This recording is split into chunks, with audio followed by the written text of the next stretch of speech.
Welcome to the Chris Spangle Show. Thank you so much for joining me here on the program. And today it's just me solo, talking a little bit about the news and covering the debate and giving you my thoughts. As usual, I'm of several minds. I know if I were on cable news, I would have to say, well, here's the rankings of the winners and losers, and here's exactly how you ought to think about it, and it benefits my side. But I'm going to kind of walk you through how I watched it. I watched it twice for you. I spent 4 hours with these people who are not going to be the nominees, but I thought it was an interesting debate, and I thought it was a little bit different than we may have seen in some past debates. There are similarities, obviously. There was a little more policy in this than normal. I think my reactions watching the first time were different than the second time. Over the course of the next 2 days, I rewatched it and kind of made notes for this, which I know this show should have probably been out the next morning, and that's when you were going to listen to it, but so be it. I think sometimes it's better to take a couple days and let things percolate. So here we are. So when I'm thinking about this, I think if you're judging a debate or you're judging any kind of issue or a book or whatever, right? You're using certain criteria to judge. And I think people have different criteria, right? Some people, I think this simple, easy snap reaction for most people is, these people are all fighting. This is so dramatic. I'm not voting for any of them because they're just being mean to each other. Versus a stoic politics that never actually existed. We tell ourselves certain myths about the politics of the past, especially people in the chattering class or the historians like John Meacham, who I find to be the most insufferable person in all of history and in politics. He writes a lot of speeches for Joe Biden, and he is also the author of books on Thomas Jefferson, a book about power, a historian that I used to really like, but as he's gotten into politics and he's always on these Sunday shows, he's just, to me, like the definition of what Rush Limbaugh used to call the limousine liberal, the person who loves to go to the Washington cocktail parties and fawns over people. I can't. I'm not one of those people, right? I come from a working class family. I'm middle class now, right? Well, to be fair, we started upper middle class and then became working class because of a divorce. But, worked as a janitor for the first 15 years in addition to building this career that I have now. So I'm not one of those people. As I kind of try to get clients for my podcast consulting business and interact with the elite of Indianapolis, I'm woefully different, right? But I also don't fit in with the Oliver Anthonys out in the coal mines, in rural West Virginia.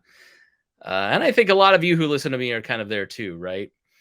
But I think those people, the John Meachams of the world, why can't we have the Lincoln Douglas debates, these serious debates about lofty ideas, when most of the debates in the 1850s were people showing up for free beer?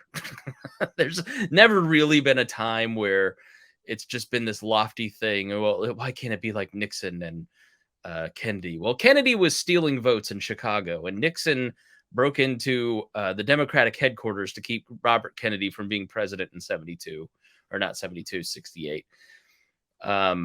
No, that's not, Kennedy would have been dead, but you know what I mean, right? If you really understand history, that metric to me isn't viable, right? Like I've kind of come around on this a little bit.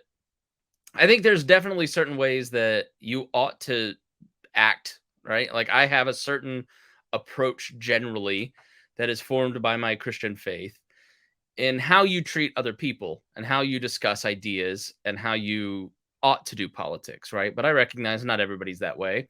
And I think that is a metric that kind of comes out, right? I think if you liked Vivec and you thought Vivec did a great job with this debate, then you're probably more okay with somebody being pokey and needling and annoying because he's annoying the quote unquote right people, right? If you're more on the scale of why can't we all just get along? Why can't we have thoughtful debates? You probably hated Vivek and you liked Nikki Haley, right? So I think that's one metric that people use to judge. The second one is policy points. For me personally, how do their policy points line up with my personal philosophy, which is libertarianism, right? So there were a lot of points in this debate that I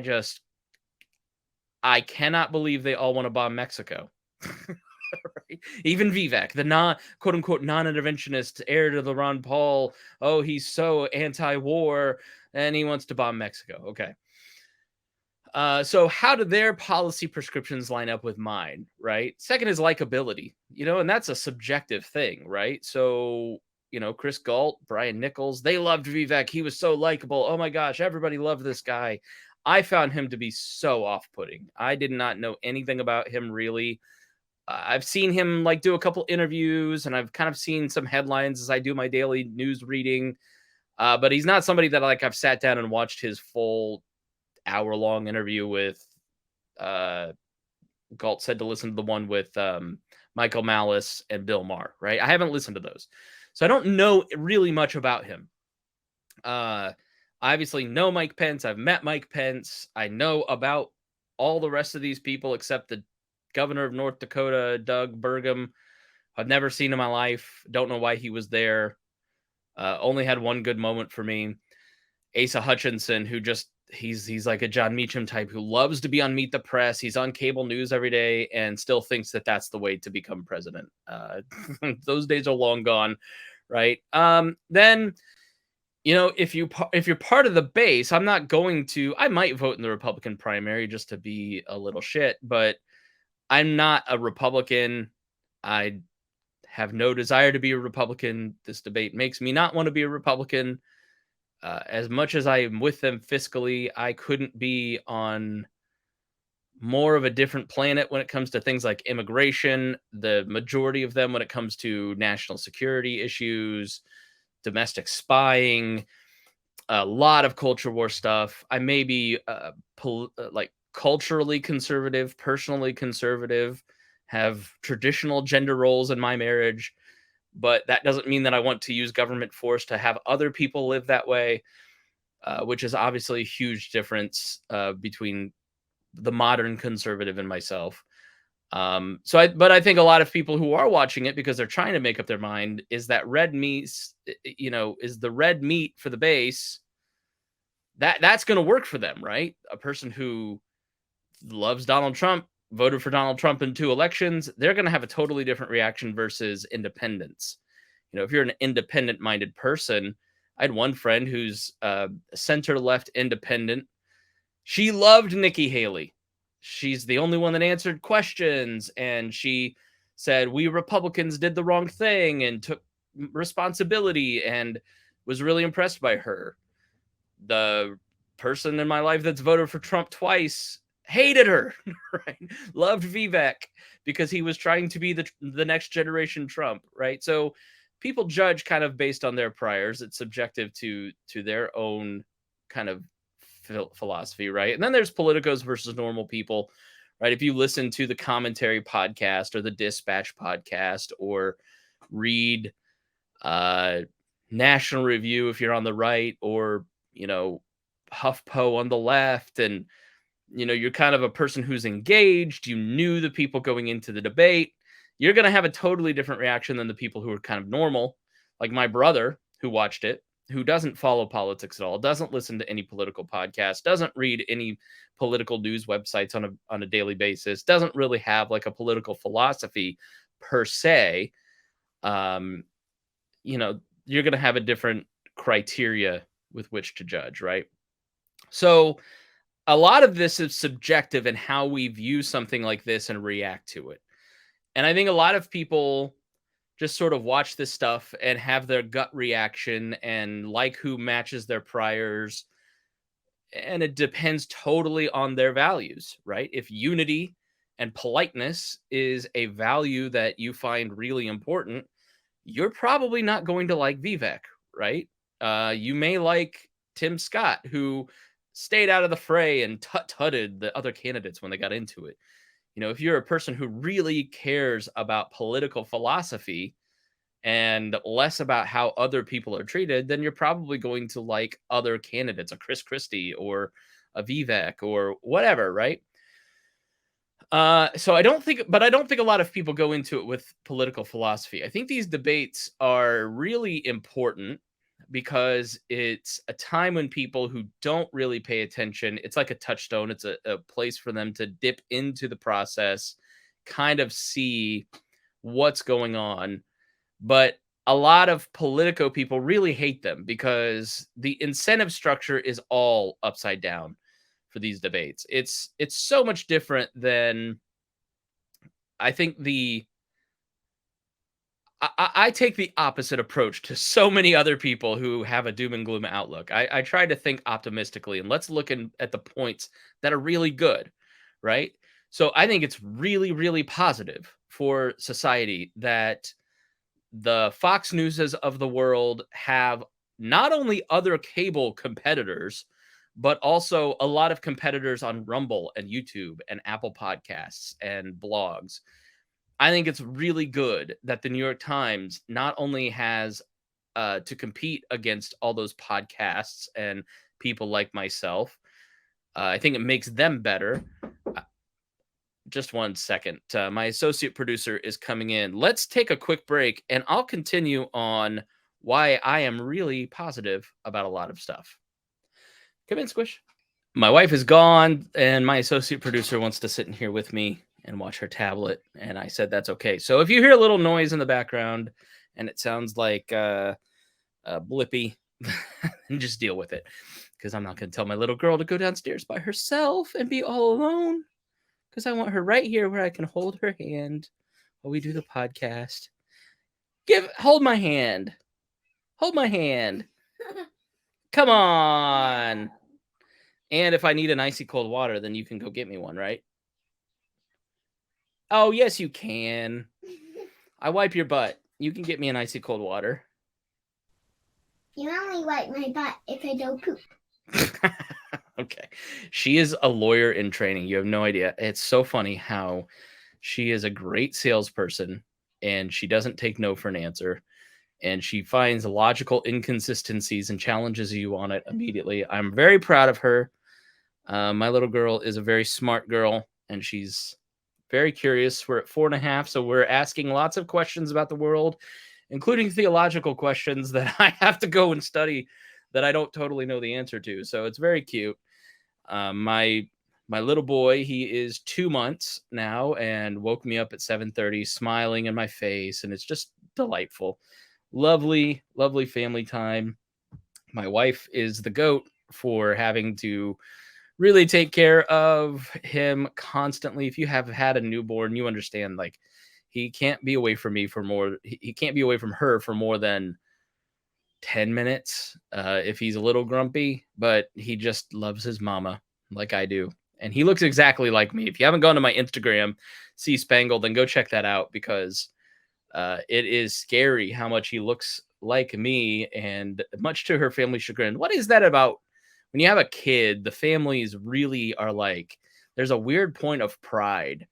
Maybe this is just, families in the Midwest from Germanic dissension, but there's like a weird point of pride if the kid looks like the family or not.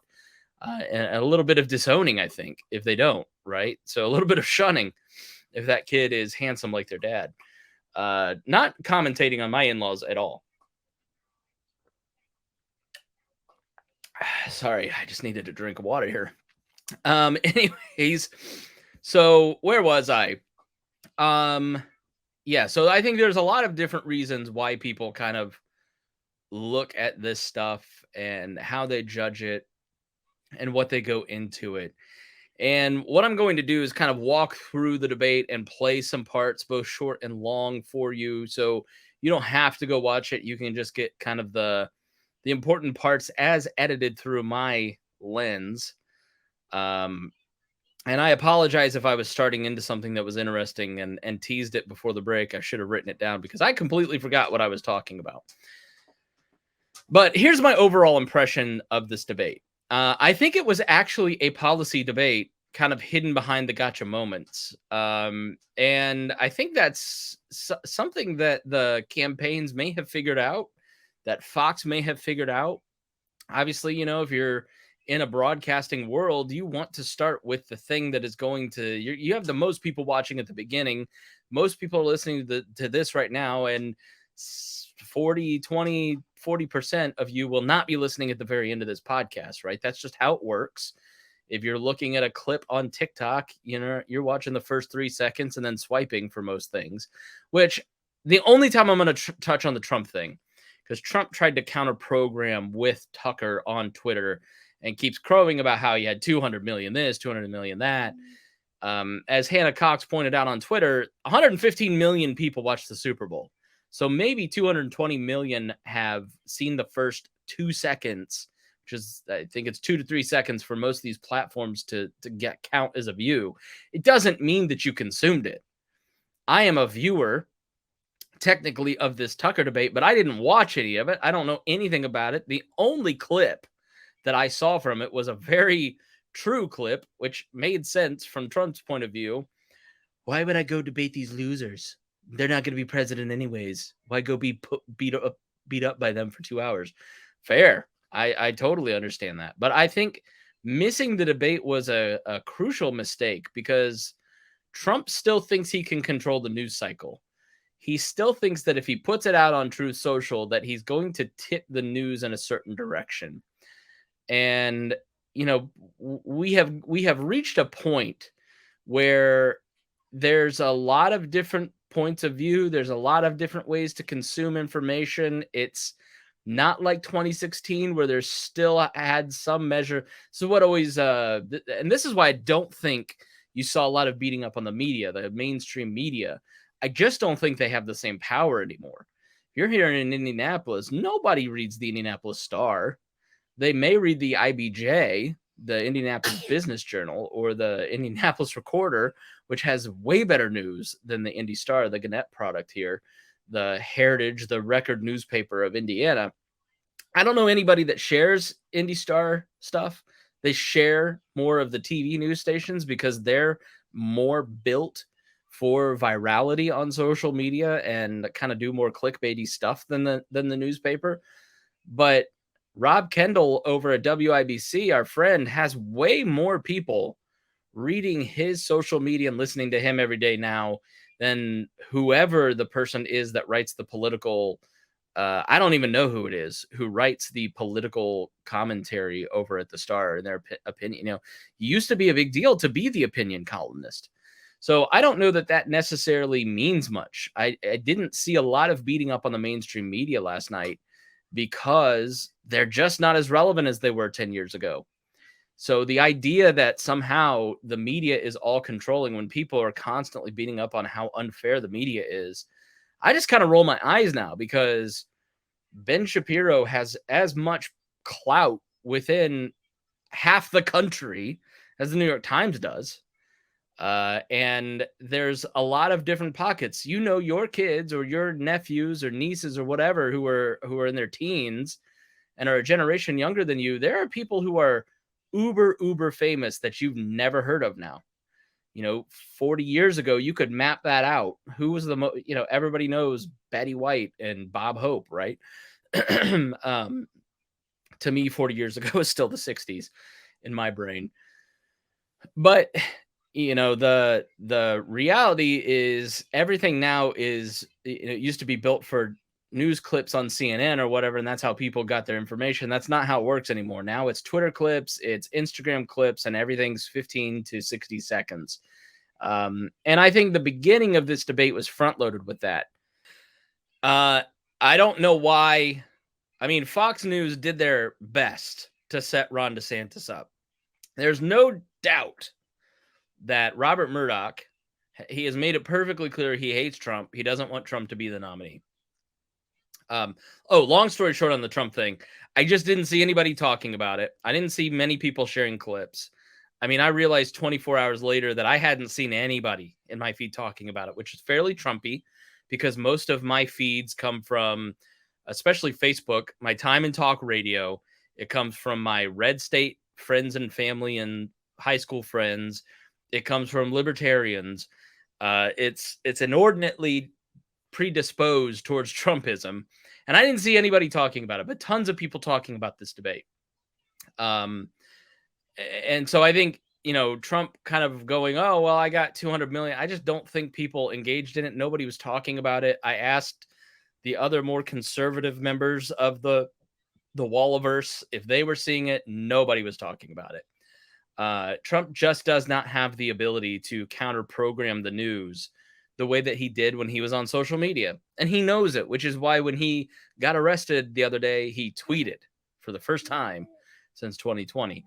And then it got tons of news because that's where all the news people are.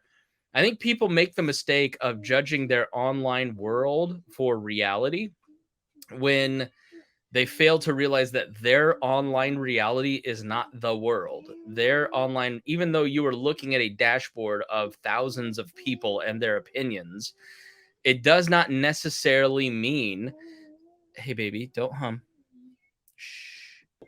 Knowing that, I didn't realize it until I started really thinking about it. I was initially, like, my first run of this, watching it, I watched it like most people.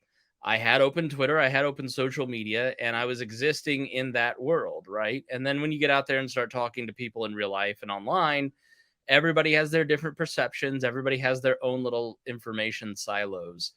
And the one thing that kind of reaches across those silos is clips that are retweeted, reshared, sent to stories, shared on Facebook, whatever, right? And those little clips add up to millions of impressions and views, far more than people than watches the debates, right? So, Christy calling Vivec Obama, and then him saying, "Why didn't you hug Obama?" That's seen way more than the actual policy discussion in the second hour. So my first run viewing of this was kind of shaped by those gotcha moments and what everybody else was saying online. And to me, my impression of the debate was like very poor. Nobody answered the questions. Everybody was fighting. There wasn't really substantive conversation other than Nikki Haley kind of answering questions. But when I went back and rewatched it over a couple days the second time and took my time and was thoughtful about it and making notes, really only that first 30 minutes was hostile. The second half, especially, was an actual policy debate, which we'll kind of highlight. So, that impression of how the debate goes, kind of, most people don't ever go back and watch a second time, right? So all these candidates are trying to get out their opening statements that they've impressed. They're trying to get, you saw the DeSantis memo that leaked, maybe, hit Joe Biden and the media 3 to 5 times, be mean to Vivec, tell Christy he's, a bootlicker for Trump. They all have goals. I've done debate prep. I've done debate prep against Mike Pence, actually, in 2012. Mike Pence is one of the most skilled debaters I've ever seen in my life. And it really showed, which is why he got the most time. If you look at how long each candidate got to speak, it was Mike Pence who actually got to speak the most. Let's look at the breakdown here. Mike Pence, 12 minutes. Vivec, 11. Christy, 11. DeSantis, 10. Nikki Haley, 8 minutes. Tim Scott, 7 minutes. Doug Burgum, 7 minutes. Asa Hutchinson, 7 minutes. The reason Pence, Vivec, Christy are all in the back, up at the front, is because they throw elbows. And Vivec knew, Pence knew, that if you invoke and provoke the other people, not only does that get you clipped out for breaking news 9/11's Twitter account to 3 million people or whatever, and to YouTube channels, it also gets you more time to make more, because if you say their name, Pence and Vivec did a great job of gaming the debate. They're really the same person, and I'll illustrate this a little more, but Pence and Vivec are the same person, the same personality. just for different generations and targeting different audiences.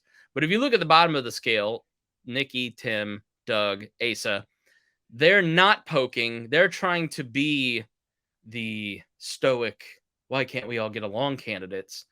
And that's why Mike Pence got almost twice the amount that Asa Hutchinson did. So Mike Pence has done this long enough. He doesn't get rattled. You watch it. He never got rattled. He gives his schoolmarm frown a couple times, but then you know what, Vivek? I think we're strong enough as a nation to blah, blah, blah. Mike Pence speaks like George Bush, but without the charm. And everything he says sounds like it was scripted for a Republican West Wing.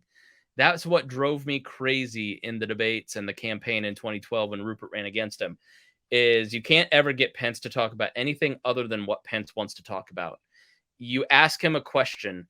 For instance, he was asked a question about, why do you think you should run again when you locked down the country and wrote 2 stimulus bills? And he goes, you know what?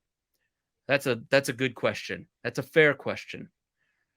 I just think it's terrible that Democrats said defund the police in 2020. And you're like, you acknowledged the question. You said it was a good question, and then you didn't answer it. You talked about something else. He's just very skilled at debating and kind of getting his message across. The problem is for both him and Vivek, they're so obviously trying to do it that it becomes cringe after a while. Which we'll point out. They're trying to get you to think a certain way about them, and that's inauthentic, and that's very frustrating. Ron DeSantis has some of that too, right? Like Doug Burgum isn't a good politician like that, right? Doug Burgum is just Doug Burgum, the governor of North Dakota, just being on stage, being a regular dude, broke his leg, blah, blah, blah, right? Like, I don't know, he's just sort of a nothing burger, right? But the Fox News organization favors Ron DeSantis, which is why they really teed up the beginning of this for Ron DeSantis. They start with the rich men of North Richmond, the song by Oliver Anthony, who looks like my brother, looks like me. My boss at Bob and Tom wants us to do a parody with me singing it because it's like when it first started popping up, I was freaked out how much this guy looked like me. And his first name's Chris too. So if any of you out there know him, I'd love to interview him and talk to him just because we are ginger brothers in arms against the rich men of North Richmond. And I think he's an interesting person. I think the phenomenon, I'd love to talk to him about this, the phenomenon of being used, because what happens when somebody like this pops up, let's take a Rittenhouse, somebody whose arc we already know. Rittenhouse is just existing in the world as Kyle Rittenhouse and then becomes a flashpoint. Much different what he did than singing a song that connects with people. But Rittenhouse becomes this polarizing figure and then cashes in and goes all in on being the guy of the right, showing up, taking checks, speaking at conventions, fighting the libs, making them cry. Where Oliver Anthony said, I can't believe they used my song. These politicians are, it's ridiculous that they think that they can get away with. Let me just pull up the thing. Let me just pause here and I'll pull the video up because I really like that he said, who do these people think that they are trying to use my song in my moment when they are the problem? I loved that he said that. I think that he's exactly right in that Republicans bear no responsibility. Some, centrist liberal people were like, oh, I saw Occupy Wall Street talking about it. Oh, he's on our side. And that's not what he was saying in this clip. He is saying, who do you think that you are? You're not going to get away with not having culpability. All right, so I tried to find the video. I don't know if he pulled it down or what. but I do have the quote because I saw Occupy Democrats sharing it, which I then pulled and shared. And it got misconstrued too. So if you don't know what I'm talking about, the dollar ain't mine, that guy, right? You've heard that song. I'm not going to play it for copyright reasons, but go check out Oliver Anthony and the Richmond of North Richmond. But he's kind of gotten co-opted, right? His image has been taken up as a cause by the right. And so now the left has to find reasons why this guy is a white supremacist secret Nazi. And then you have to defend why you like a guy who made fun of people eating fudge rounds on welfare. And so then it just becomes like this fight. And he doesn't seem to be willing to engage in it, which I really like because he wants to be his own man. And maybe it's just golden-haired, red-bearded libertarian men that just stand on principle. But he said in a video, which I tried to find on this Instagram account that I shared called Typical Liberal, which is a Trumpy thing, and he shared it and deleted his post because it's actually being mean to Republicans. But Oliver Anthony said, it's aggravating. So the Fox News opens up with his song, and they use the part where he says the S word, which I thought was jarring and interesting that Fox News had the S word on there. It's aggravating to see people on the conservative news try to identify with me like I'm one of them. It was funny seeing my song at the presidential debate because I wrote that song about those people, That song has nothing to do with Joe Biden. And then, poor man. So then everybody in the left tries to pretend that he's a secret Trump supporter. And he has to go on Facebook 9 hours ago and say, this will be my last post about politics on social media. I apologize for beating a dead horse, but I need to address this quote in my video earlier since it's been misquoted, misinterpreted this evening. Corporate news, big surprise, is now trying to twist me into being a Biden supporter. That song has nothing to do with Joe Biden. It's a lot bigger than Joe Biden. It's referencing DeSantis' response to my song. He talks about needing to get Joe Biden out as if that would automatically solve all the problems. Biden is a big part of the issue, but it runs much deeper. Richmond, north of Richmond, is about corporate-owned DC politicians on both sides. Though Biden's most certainly a problem, the lyrics aren't exclusively knocking Biden. It's bigger and broader than that. It's knocking the system collectively, including the corporate-owned conservative politicians that were on that stage that night. I love that. I'm all for it. I love that he's not selling out. That he seems to be weathering it so far. It's always interesting. You just got to wait and see, man. Don't go on there and say, look, this is a touchstone moment that will change the culture and everybody identifies with this song and it's just going to change everything, man. And then the people who are like, he's a racist, secret white supremacist, and I have no evidence of that. It's just that my conservative friends like it. I just hate all that. Just the song is beautiful and powerful and touching and strikes a chord with a lot of people. And we in our society where everything is polarized just can't focus on the beauty of that and just let it be a moment. We have to try and then analyze it and use it for our own purposes. And that kind of stuff just drives me crazy. Like, it's art, focus on it, quit trying to force your own meaning into it. It's irritating to me. But they open it up and then play this little reel of everybody talking about how broke they are and how bad inflation is and now Joe Biden sucks. And then throw the first question to Ron DeSantis, hoping that Ron DeSantis is then going to just feel your pain, right? Ron DeSantis didn't do that. Ron DeSantis went on his opening statement and, it was pretty good. And it had a laundry list of things that he would do better and all the bad things that have gone on. But it was like a missed moment. And that's sort of the theme for Ron DeSantis in this debate. He sort of felt nowhere in this debate. Nobody was picking on him. He's clearly not the front runner of the second place crowd that was on that stage anymore. Otherwise, they would have been attacking him. The reason they all started attacking Vivec is because their internal polling has to show that this guy is rising in the polls. The reason is that Vivec has been really smart.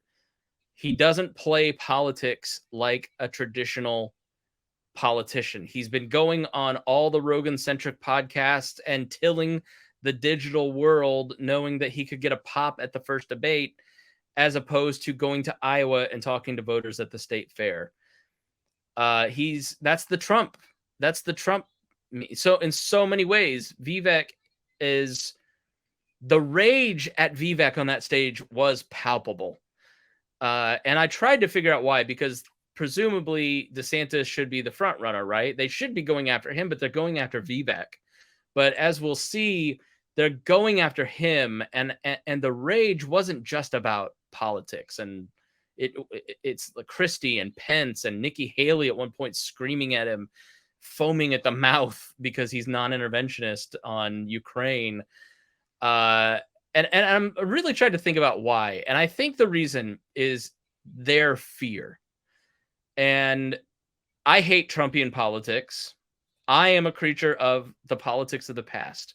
I'm a creature of the Mike Pence politics, of the Chris Christie politics, of Nikki Haley's politics, the politics that I was raised on 20 years ago, right? Where political science is a real thing.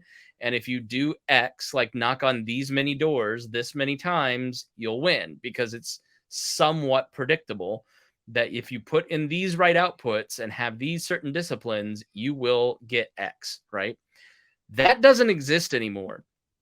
And I think these people think, I recognize, because I'm also a digital creature, right? A digital native. I'm also recognize that debate has been lost. That world does not exist anymore. I have lost a fair amount of listeners because I'm just not going to engage in that style of politics and get in fights on Twitter with people who are within my, within my sphere to promote myself, or right. Like, there's a way to do it, and I'm not going to do it because the media environment is different than it was 10 years ago. Same with politics.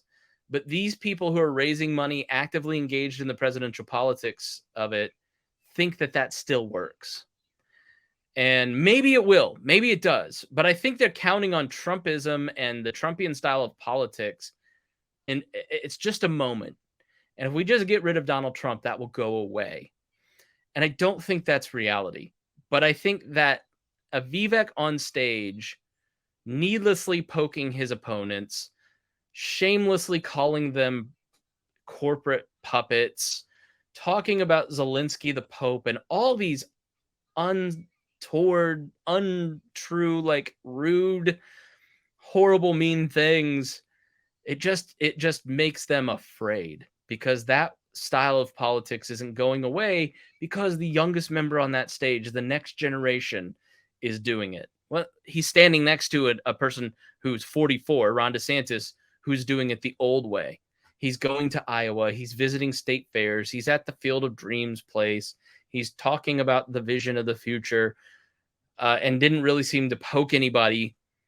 And it didn't hit, did it? He didn't poke anybody. He was middle of the pack in terms of speaking time. Nobody was complimenting him on his debate performance. And he had several really good moments that had really good points. I don't think I have a single clip where I'm going to play him, because it just, right? So I think that's part of why the rage at Vivec exists, is that it's a signal that politics has changed and they're no longer on the pulse of it, especially in Mike Pence, who has been a leader of the conservative movement for so long. Conservative talk radio show host here in Indiana, congressman, third most powerful in the House, vice president, and the game is just sort of passing him by. And that can be very scary and frustrating when you're in the middle of, you haven't accepted it yet. You're going through all the stages. So the reason none of these people answered questions, I referenced it earlier, the reason none of them actually answered the initial question and just gave opening statements is that they know the first 30 minutes, everybody's just clipping out from the debate, writing their stories for their news outlets.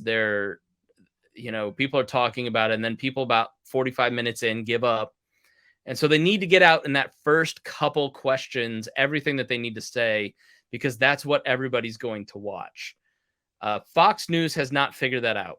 Fox News still is operating under the assumption that these debates are watched in the traditional way, where everybody sits down, watches these debates, and then takes away what they see after 2 hours. They are completely clueless that everybody's on Twitter watching a different debate, engaging in a different debate, and half paying attention to their debate, which is why they should have just said opening statements, instead of what's your opinion on inflation? And I think that's why Nikki Haley is getting so many high marks, is that in that first viewing, it really felt like she was the only one actually answering the questions and kind of talking about conservative solutions to things. What are you saying? Could you get me something that? Yes, after I'm done, please stop interrupting me, okay? When will you be done? 30 minutes, okay? And then we're going to go get some, I'll get you some chicken nuggets, okay? And a toy. Where are we going then? Wendy's. Wendy's? What's a Wendy's? What's Wendy's?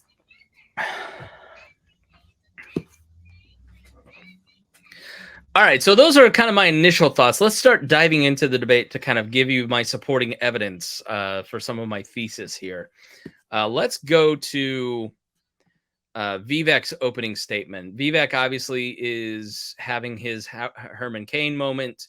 Somebody that's sort of unknown comes in, has a good debate performance. Everybody piles on, loves the guy because he's so different. Oh my gosh, he said 999. Wow. And then gets into the media and starts getting the media treatment. They find out that he has a mistress, right? That was Herman Cain's arc. Vivek, his one thing that the Trump people have dug up is that Vivek was trying to get Soros money on Twitter by tweeting at them. Vivek hasn't voted in a presidential election until the last couple of years, I think it was. He's not been a Republican. He's just sort of, I saw libertarians that night calling him the new Ron Paul. And the only parallel is that he was getting yelled at by so-called neocons. Actual neoconservatism was an intellectual movement, but it became a pejorative post-Iraq to mean anybody who wants to intervene militarily. But he was getting yelled at because he didn't support funding Ukraine any further. And he actually made a really good point after the debate in that I don't support you funding Ukraine because I support Ukrainians, because all we're going to do is put a bunch of weapons there, collapse Ukraine, a warlord will rise up, and then you're going to have a Ukrainian Osama bin Laden, and then we're going to have to fight them eventually. That is the cycle of our interventions. And I think that is an absolutely good point. I found Vivek, who I knew not nothing, but very little about, in terms of policy, the stuff that he talked about as a libertarian. I liked him a lot. I liked that he was not more non-interventionist. I liked that he said he would defund the DEA and FBI and all the alphabet soup and get back to the Constitution. And I thought that he was really strong on those points. I think when you dig into what he believes, things like massive tariffs, his immigration policy is obscene. There's a lot there that I don't agree with. I don't think he's the next Ron Paul. The reason Ron Paul struck a chord is that Ron Paul had a record of being Ron Paul for 30 or 40 years and had never wavered. Vivek has had some flip-flops on things like climate change is a hoax in the debate, and then is on a podcast 2 months earlier saying climate change is not a hoax. It's real. It exists, but it's not man-made, right? And maybe those are two ideas that don't conflict with each other. But when given the opportunity to say that in a debate, he went with the more demagogic path. And that was really what I found distasteful and gross about him, is that he was willing to distort his positions to be seen a certain way. And I don't know that I trust his position. Like abortion, he's kind of flip-flop on that if you look into his statements 2 months ago versus now. I don't know that I trust that guy. So, yeah, being a bold messenger is really great. That's what you want. You want someone to come out. You need bold messengers to come out and say, we need to end the DEA. Well, why do you want to end the DEA? Or, well, these reasons X, Y, and Z, right? Ron Paul could do that in a very effective way. We need to stop funding Ukraine. Okay, well, why do you think that? And then after the debate, he gives an amazing, I retweeted it at Chris Spangle. You can go watch Vivec's actual words. I paraphrased it pretty closely. Oh, wow. Okay, that makes sense, right? You need the bold messenger to kind of like push the debate that's happening, the consensus, a little bit further in freedom's direction. But if you're running for power and we're asking you to be entrusted with political power to not just push the debate further, but actually to enact when things are really actually very difficult, do I trust you? I don't think he has the track record to be trusted. I don't think he has the track record of statements. I think he has a very ambitious personality. And so, the more I look into him, the more I go, I just don't see the record that he has, which is something that Pence continually seized upon. He knows Vivec is rising. He knows he's going to be number 2 because this is how this works. The guy that's relatively unknown comes into the debate and then pops. Happened with Fred Thompson in 08. It happened with Mike Huckabee in 08, right? Where they come in and then everybody has a moment, right? 2016 is totally different, but when the last Republican primary that is like this one, right, in terms of how the fallout of the debate works, is 08. I met Mike Huckabee. I interviewed him. Nicest man I've ever met. I really liked him. At the time, I was not a libertarian. I was still a Republican. And I was like, this guy's going to be the nominee. And he was, in the next month after the next debate, the guy, because nobody knew who Mike Huckabee was. And then he was just amiable and personable and likable and had the right statements on policy, but he just didn't have the wherewithal to kind of withstand the grind, right? That's one thing about Trump that Republicans love, is the guy can grind it out and has that stick-to-itiveness and doesn't care. And right. So a good debate performance doesn't necessarily mean anything. So my thing about Vivec is there's just got to be a longer record, right? Like DeSantis has a track record of success in Florida. You may not agree, and there's a lot about DeSantis's governorship that I don't agree with, but he has been successful in grinding out political wins as governor. He's been tested. Mike Pence talked about how he was the most tested on that stage. That dude was like the worst governor since Ed Jackson, the Klan governor in the 20s. He couldn't grind it out. He had a glass jaw. Every time he was hit by the media, which is very mediocre here in terms of its strength and influence over the public opinion, he just didn't have it. He couldn't succeed. He put people in place that were there for loyalty reasons, like Trump. Trump's most effective period was when he had a diverse cabinet and Mitch McConnell in the Senate kind of managing things. The Axis of Adults, it was called. And then by the second half, when Trump has put in loyalists, he really sucked as a president. All those wins that he wants to talk about came when the Axis of Adults, the deep state, were in charge. Tax cuts, negotiating treaties, pulling out of things that Republicans didn't like. All that came from the Axis of Adults. Trump left to his own devices. 2020 loses the easiest election possible. Great economy. Nobody faulted him for COVID. It wasn't his fault, but his reaction to it was stupid. His reaction to the George Floyd stuff, stupid, and he lost an easy election, right? So, Pence doesn't have that stick-to-itiveness. Nikki Haley was a governor, possibly, but she probably would have lost in South Carolina had she been running for a third term, because she took the Confederate flag off the, she rightly said, this is the right thing to do. Let's take the Confederate flag off the state house. And a lot of people think she would have lost South Carolina just because of that one act, which is sad. So all my priors of Vivec aside, I want to kind of illustrate why I found him to be a little bit. This is his opening statement. So first, let me just address a question that is on everybody's mind at home tonight. Who the heck is this skinny guy with a funny last name, and what the heck is he doing in the middle of this debate stage? I'll tell you, I'm not a politician. Of a mill worker's son who dares to defy the odds. The hope of a skinny kid with a funny name who believes that America has a place for him too. This is the thing that I did not like about Vivek, right? He feels like Dave Rubin.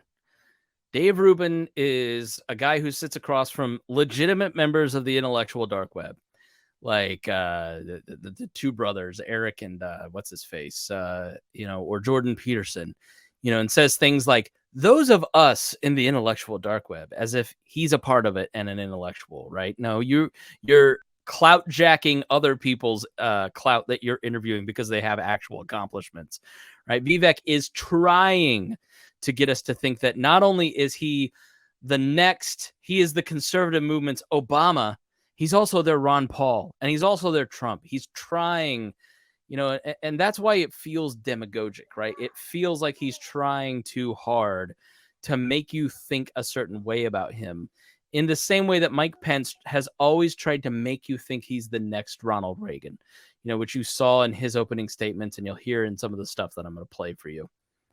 So let's get back to Vivek's opening statement so you can hear what he has to say and you can decide for yourself.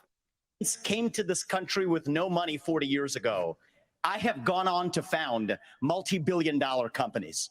I did it while marrying my wife, Apurva, raising our two sons, following our faith in God. That is the American dream.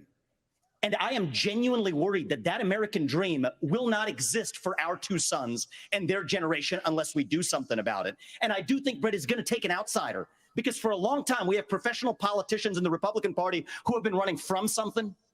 Now is our moment to start running to something, to our vision of what it means to be an American today. If you have a broken car, you don't turn over the keys to the people who broke it again. You hand it over to a new generation to actually fix the problem. That's why I'm in this race, and we're just getting warmed up. All right, so not deep, right? Not Obama-like. It's time to stop running from something and start running to something. But I do think he's absolutely right. I think the problem with the right in this day and age is that they are still looking backward. It's full of grievance. And there's not a lot of long-term vision to offer. Democrats, it's easy for them because they can just give you free stuff. Right? Joe Biden's going to get rid of your student loans, and he's going to pay for this and pay for that, right? The right has always been disadvantaged over the last 100 years because they're against something. So it's a long, hard haul to say, here's our vision for the future. It's a lot easier and deeply ingrained in the right to say, here's what we're against. So I do think his point on that is exactly right. And his point that everybody on that stage is the problem is also exactly right. They're part of the problem. Is he the guy to fix it? I don't know. But his diagnosis a lot of times was actually very correct. But I also think you have to, it's the argument of, can you fix it from the inside, or do you have to fix it from the outside, right? Is it going to be downstream from culture, or can you become president and fix everything from the inside? That's why we need to vote Trump back in, to fix it from the inside. And Trump was never the guy to fix anything. He didn't have the ability. Everything is about his own grievance, right? And his own ego wounds. So he's not the guy to fix it. But can you be president and legitimately change things from inside the Republican Party? Can we elect Liberty Republicans and change it from the inside? Well, ask Justin Amash, right? We've got Thomas Massey left. Raul Labrador is gone, right? All those Liberty Republicans from 2010 that were principled libertarians, they no longer exist in the Republican Party because they got run out on a rail by the Tea Party Republicans and then the MAGA Republicans. So I tend to think that it's fairly impossible, but I don't begrudge people who say, well, let's elect a number of people. I think you've really got to start businesses and start nonprofits and become messengers. And that is much more effective than running for office, because your incentives to run for office are to suck up to the people on that stage for 30 years to gain power and then eventually you'll have your crack at it, right? By then, you're so compromised that you've quit, or you're broke, or your reputation doesn't work because you're an irritant. You know, Rand Paul is well on his way to look, when you support that child molester in Alabama for Senate because you're just trying to get along in the Republican Party, you compromise your own values. So it comes down to, do you think that there should be a libertarian president, and can they fix it? What do you have to do to get to that point? So, well, some would argue, he's more libertarian than other people. Okay. But you can really only put your resources a certain number of places.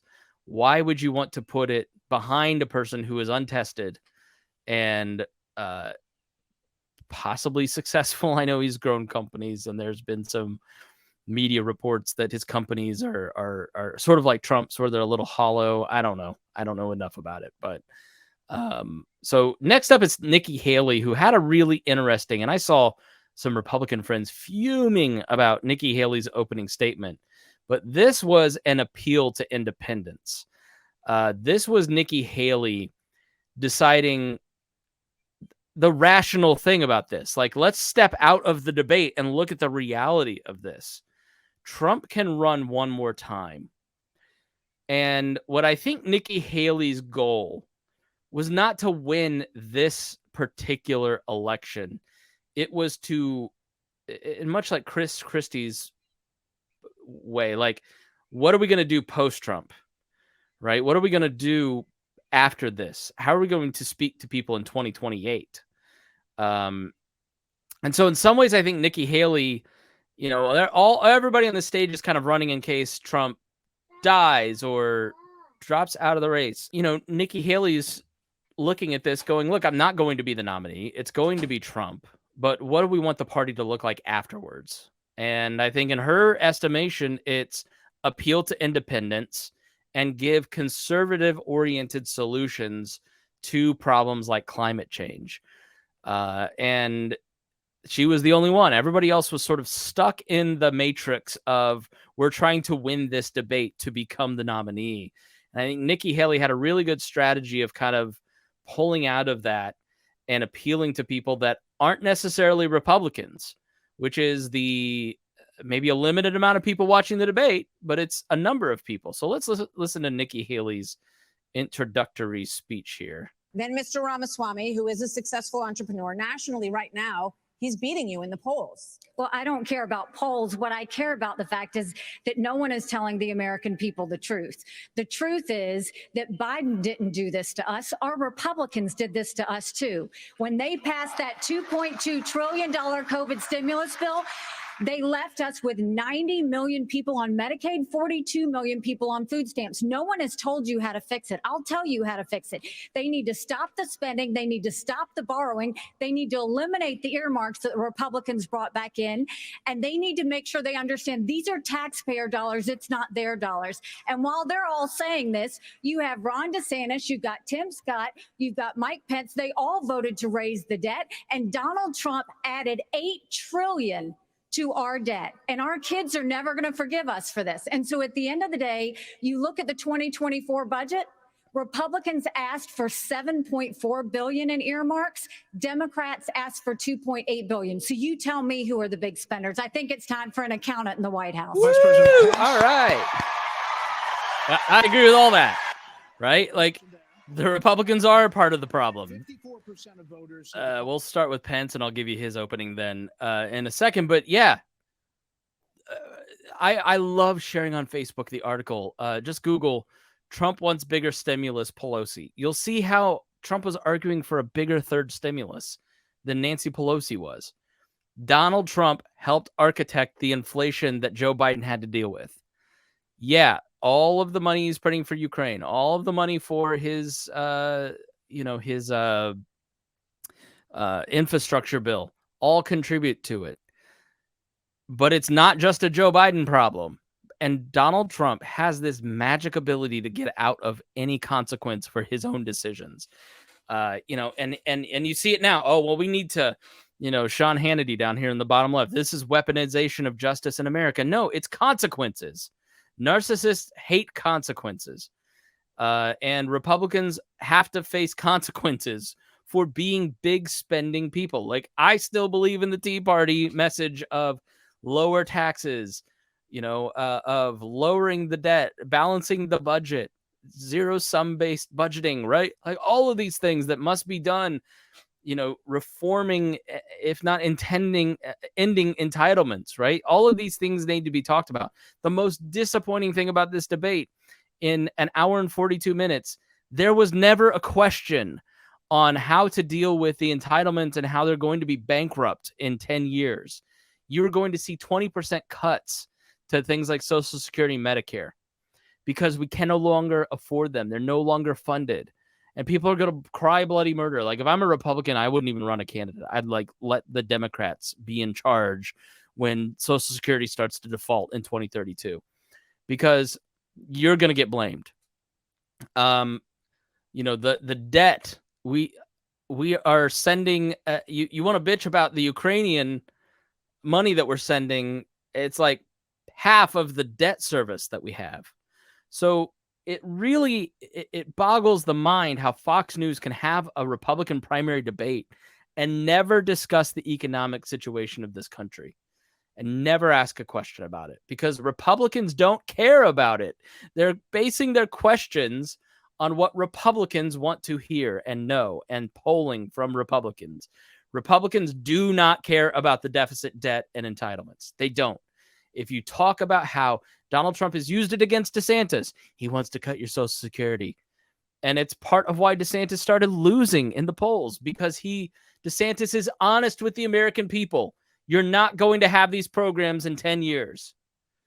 So, it's amazing how people can just be bamboozled. So let's hear Mike Pence. You're going to hear experienced a lot. You're going to hear Mike Pence telling you what he wants you to believe about, and then Vivek interrupting him and him interrupting him, and that strategy that the two of them use together to get more time.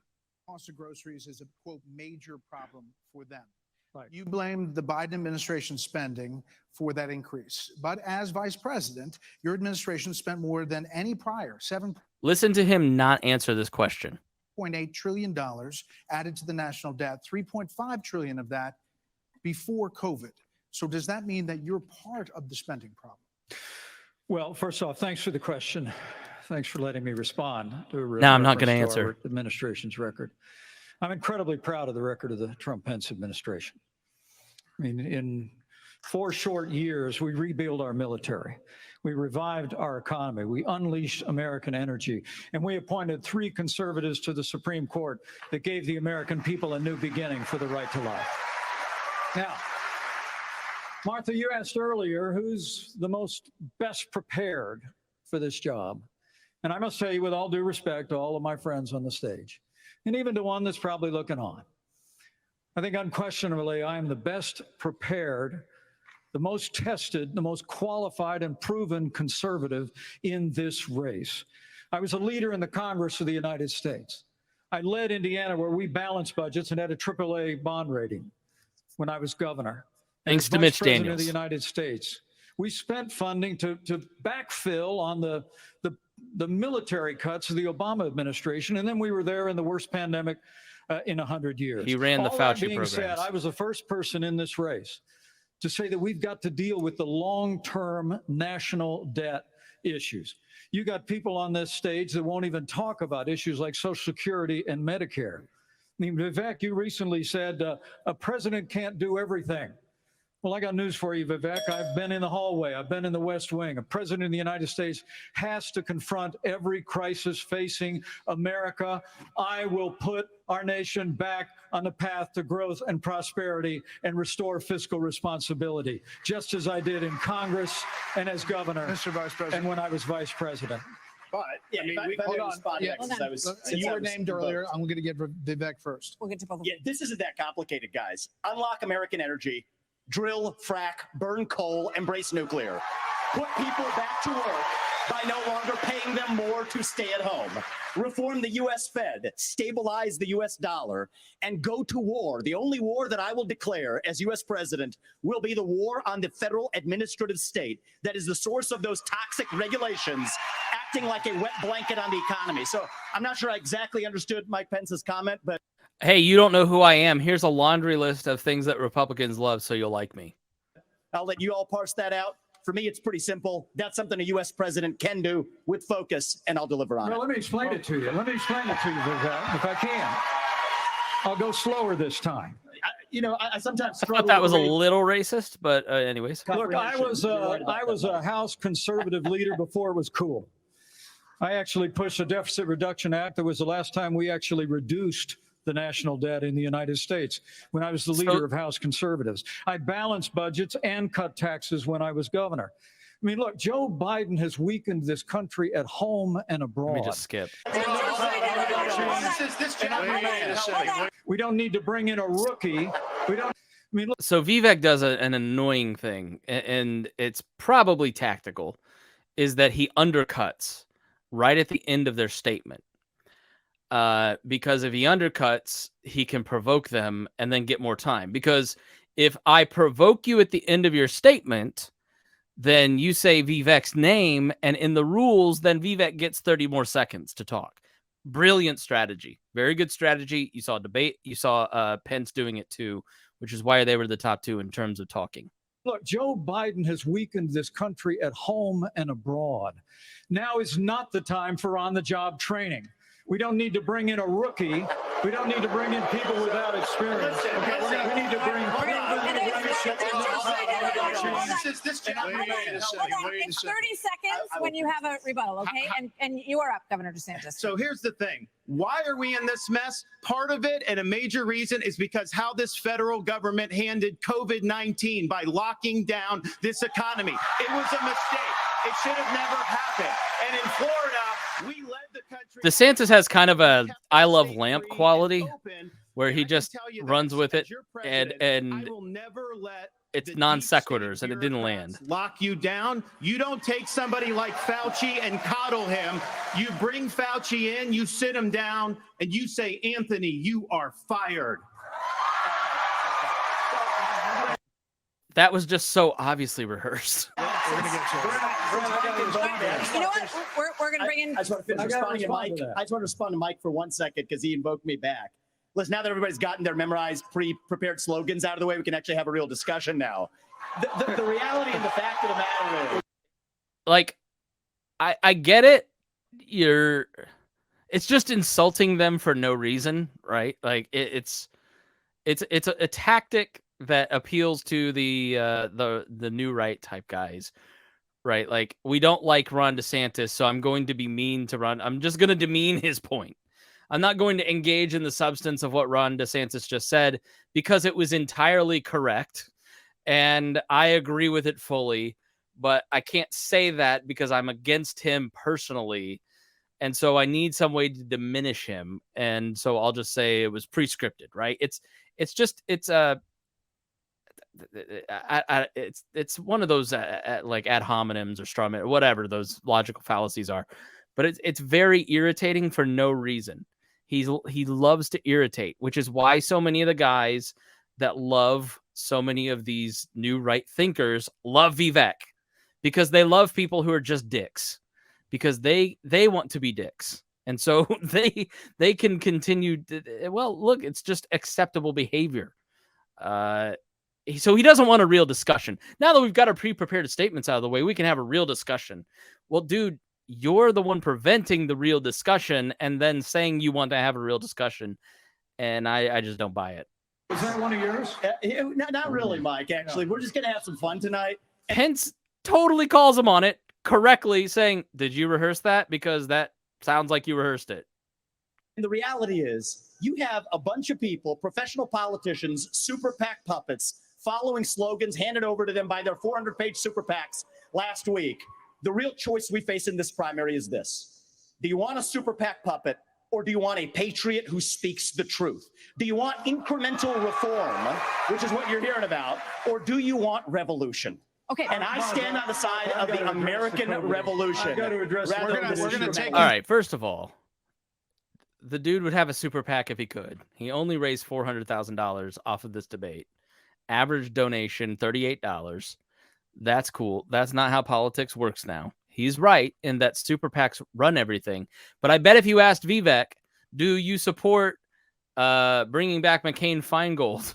He'd say no, because the rolling back of McCain-Feingold and the Roberts decision in what was the court case? I'm blanking on it right now. That's what created super PACs, and not one person on that stage would be in favor of eliminating super PACs, because they would all rightly say that it matters because it's free speech, right? Who can tell a group of rich donors that they can't create super PACs? If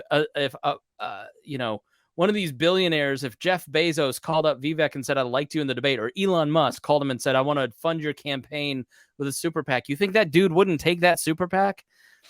So how can you say 30 seconds before that you want a discussion and then have just a pointed silly thing, right? Like, you're the owner and arbiter of what is true, and you're the only one that wants a revolution. Like, come on, dude. Like, it's just, he comes across so full of shit and so rehearsed. And I hated him. I really hated, I knew nothing about him. I just did not like him. I did not like his style. I didn't think he was, I can stand a little bit of demagoguery because it's politics, but he's just so well rehearsed and prepared that it's like, when Mike Pence invokes Jesus Christ later, it's just, ugh. Control back here. We need everyone to have a moment on the economy. Yeah. I think that's fair. Can I address the there are COVID two people issue who that have the governor not. brought up? We're going to get back to that. We are. There are two people who we have not heard from yet. So. Hello, Brett Bear. No. So let me fast forward here a little bit. There is Young Americans for Freedom kid that, what would you do on the environment? Human behavior is causing.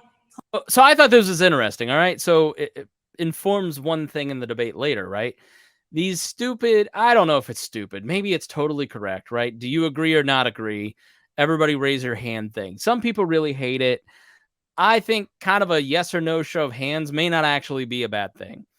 And so do you think man contributes to climate change? Every person on that stage wanted to kiss Ron DeSantis on the mouth because of what he does next. Climate change. Raise your hand if you do. Well, look, we're not school children. Let's have the debate. I mean, I'm happy to take it to start. Alexander? So do you want to raise your hand or not? I don't think that's the way to do. So let me just say to Alexander this. First of all, one of the reasons our country's decline is because of the way the corporate media treats Republicans versus Democrats. Biden was on the beach while those people were suffering. He was asked about it. He said, no comment. Are you kidding me? As somebody that's handled disasters in Florida, you got to be activated. You've got to be there. You've got to be present. You've got to be helping people who are doing this. And here's the deal. Let's just answer the question. So is that a yes? Or is that a yes? Is that a hand raise? You do not. I think it was a hand raise for him, and it's my hands are in my pockets. No. I didn't raise a hand. Let us be honest as Republicans. I'm the only person on the stage who isn't bought and paid for, so I can say this. The climate change agenda is a hoax. Just unnecessary. But he's trying to pick a fight, because if he picks a fight, he gets more time. The climate change agenda is a hoax. And people who don't know the rules and don't understand the frame of the debate see, oh, he's just being mean to the people that deserve it. And he's calling climate change, oh, he's a truth teller. And we have to declare independence for it. And the reality is, the anti-carbon agenda. I thought it was interesting how hard he got booed by the crowd, which is largely Trumpy too, by the way. Is the wet blanket on our economy. And so the reality is more people are dying of bad climate change policies than they are of actual climate change. Governor Haley, are you bought and paid for? Down by Hold on. in the last century. Listen. I've had enough. I've had enough already tonight of a guy who sounds like ChatGPT standing up here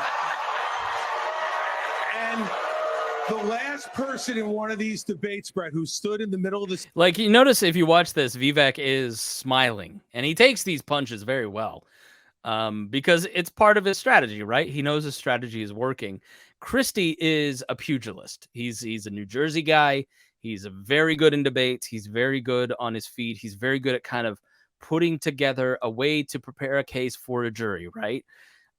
And Christy knows if he defends the honor of everybody else on the stage against this newcomer who's acting like Trump, because his whole MO as a campaign is being mean to Trump, then he got a ton of Vivec's chat GPT clips played out there. So Vivec kind of zings him back, right? With the Obama hug, which I think is the dumbest reason anybody was ever canceled in politics. Chris Christie was the front runner in like 2012, I think, and then had a major storm as governor, like a hurricane basically hit New Jersey, Hurricane Sandy, Superstorm Sandy, and it like Obama came to visit, and he gave him the handshake hug around the back, and that made all the ads, and it basically killed Christie's entire momentum, which is just such a superficial, silly thing. But that sort of was like a foreshadowing of how dumb American politics was about to get. Stage and said, "What's a skinny guy with an odd last name doing up here?" Was Barack Obama, and I'm afraid we're dealing with the same type of amateur standing on stage tonight. I mean, two great sparring lines, like calling him Barack Obama to a group of people who hate Barack Obama. Great. He recognized that was an Obama line. Brilliant on Christie's part. And I think Vivek very effectively neutralized it with "come give me a hug." Just like you did to Obama. The same type of amateur. And you'll help elect me just like you did to Obama, too. Give me that The same type of amateur. Hold on. Governor Haley, would you like to respond? Are you bought and paid for? What I would like to say is So instead of like accepting the terms that Vivek just set in terms of "you bought and paid for," Haley goes on to give an actual policy answer, which I thought stood out. It's one of those moments where everybody's fighting. She has kind of a good little intro here. fact that I think this is exactly why Margaret Thatcher said, if you want something said, ask a man. If you want something done, ask a woman. Notice how all the guys are smiling because they know that was a great line. First of all, we do care about clean air, clean water. We want to see that taken care of, but there's a right way to do it. And the right way to do it is, first of all, yes, is climate change real? Yes, it is. But if you want to go and really change the environment, then we need to start telling China and India that they have to lower their emissions. That's where our problem is. And these green subsidies that Biden has put in, all he's done is help China, because he doesn't understand all these electric vehicles that he's done, what that does. Half of the batteries for electric vehicles are made in China. And so that's not helping the environment. You're putting money in China's pocket, and Biden did that. So first of all, I think we need to acknowledge the truth, which is these subsidies are not working. We also need to take on the international world and say, okay, India and China, you've got to stop polluting. And that's when we'll start to deal with Senator Scott, are you bought and paid for? Absolutely. Are you bought and paid for? I'm sorry. Are you bought and paid Absolutely not. I mean, a little Freudian there. But you see, you know, breaking down that answer, right? Yes, climate change is real, but then here's some red meat for the base because it's China's fault, right? So she seems like she's giving you a policy answer. She's telling you we're for all these things. We're not as bad as the media says we are. Climate change is real, but it's China's fault. So you're not going to have to give up your cars and go to an electric grid and blah, blah, blah, blah, blah, right? But in the moment, because it's juxtaposed against the fighting of all the guys, it in the moment feels like a very real answer. So let's skip to abortion, where Mike Pence and Nikki Haley have an interesting debate. And this is where you start to see the shapes of actual debate. So we're 27 minutes into this debate. We've kind of got all of the shock and awe and drama out of the way, and they start to actually get into real policy discussions with each other because Vivek didn't talk. Well on this. So, Governor Haley, what do you say to your party and to your state, which today confirmed a 6-week abortion law as well, especially the impact on women suburban voters across this country? Thank you, Martha. I am unapologetically pro-life, not because the Republican Party tells me to be, but because my husband was adopted and I had trouble having both of my children. So I'm surrounded by blessings. Having said that, we need to stop That moment, I think, was the only time that any one of these candidates effectively connected with humanity.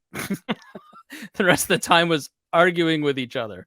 demonizing this issue. This is talking about the fact that unelected justices didn't need to decide something this personal because it's personal for every woman and man. Now it's been put in the hands of the people. That's great. When it comes to a federal ban, let's be honest with the American people and say it will take 60 Senate votes. It will take a majority of the House. So in order to do that, let's find consensus. Can't we all agree that we should ban late-term abortions? Can't we all agree that we should encourage adoptions? Can't we all agree that doctors and nurses who don't believe in abortion shouldn't have to perform them? Can't we all agree that contraception should be available? And can't we all agree that we are not going to put a woman in jail or give her the death penalty if she gets an abortion? Let's treat this like a respectful issue that it is and humanize the situation and stop demonizing the situation. Okay, so there is an example of Haley trying to appeal to a lot of independent-minded people, right? I'm going to maybe take some hits from people within the Republican Party, but I'm the woman on the stage, and I'm going to beat up the Republicans, and I'm going to kind of give some consensus and concessions to the other side on abortion. Then DeSantis answers, and then Pence comes in and gives kind of an eye-rolling. But I think I'm going to play a lot of this for you because I think this is an interesting argument that actually has some political philosophy in it, right? Her theory is that on the federal level, let's have a conversation about it. Let's work with the other side a little bit. And then Pence and Tim Scott are on the other side of saying, like, no, this is a purely moral issue. And then Doug Burgum comes in and reminds them of the Constitution. So that's the shape of kind of what we're playing, why it's going to be a little bit longer than the others. You're not mentioning in New Hampshire are going to do different. But Pence, you're shaking your head. Well, look, I'm not new to this cause. After I gave my life to Jesus Christ as my Lord and Savior, I opened up the book and I read, "Before I formed you in the womb, I knew you. And see, I set before you life and death, blessings and curses. Now choose life." And I knew from I'm not eye-rolling the Bible, by the way. I love Jesus Christ, and I gave my life to Jesus Christ, and I love the scriptures. I just don't want a politician quoting it. The cause of life had to be my cause. And I've been a champion for life in the Congress, a champion for life as governor and as vice president. And to be honest with you, Nikki, you're my friend, but consensus is the opposite of leadership. When the Supreme Court returned this question to the American people, they didn't just send it to the states only. It's not a states only issue, it's a moral issue. And I promise you, as President of the United States, the American people will have a champion for life in the Oval Office. Can't we have a minimum standard in every state in the nation that says when a baby is capable of feeling pain, an abortion cannot be allowed? A 15-week ban is an idea whose time has come. It's supported by 70% of the American people, but it's going to take unapologetic leadership that stands on principle and expresses compassion for women in crisis pregnancies. I'll do that as President of the United States. All right, so I think Pence had a very strong debate, according to a lot of like the chattering class, the National Review types, and I think that was a moment that okay, all right, Pence is doing his shtick thing. At the beginning, he is right. This is the debate that you see amongst a lot of libertarians. Like, to be in leadership, you must be bold. You can't be apologetically libertarian like maybe the 2020 nominee. We need somebody who's going to give a full-throated defense of liberty that's unapologetic like Ron Paul did in 2008, right? Versus people who are maybe in their local area trying to find consensus of like, the consensus person says, look, Vivec has a lot of problems, but he's 98% there, so why wouldn't we support him? versus somebody who said, no, it's a moral issue. We have to support the non-aggression principle, and we shouldn't support people who aren't 98% of the way there, right? So, you know, it's the Prague radical debate. It's the Mises versus the Gary Johnson crowd, right? It's that debate, right? They have that debate. But I think, you know, he's pointing out, look, Congress can do something too, and I'm the guy to do it. And this is the thing that Republicans care the most about, and who's got bona fides, true, like I talked about with Vivec. Like, Pence has been there. He's done it. He's got actual experience, connections. That's why he was picked for the ticket with Trump. It's because he was the opposite of Trump, who had no connections or experience. And Pence is standing next to the guy that got fired for recruiting for the new Trump administration, Christy. He took over and filled out with a lot of heritage people, a lot of AEI people, and, you know, has actual experience. Now, in terms of a national abortion ban, part of the shape of this debate is that Republicans forever have been saying it's not for the federal government to decide. It's not for the Supreme Court to decide. Roe versus Wade is usurping the power of the states, and therefore it's lawmaking and not a legitimate judicial ruling, because each state has the ability to decide the abortion question. And, you know, that's kind of ingrained in Republican thought. Also the Constitution, right? With the 9th and 10th Amendment. And this is where I think somebody like Mike Pence goes off the rails. You have the 9th and 10th Amendment that says anything not explicitly, in my reading, doesn't say explicitly, I wish it did, but anything not expressed in this Constitution is left to the states to decide. And Pence wants to overrule that with this debate. But let's keep going and hear a little bit more about this debate. My name, so I want to Haley, respond to that. 30 seconds.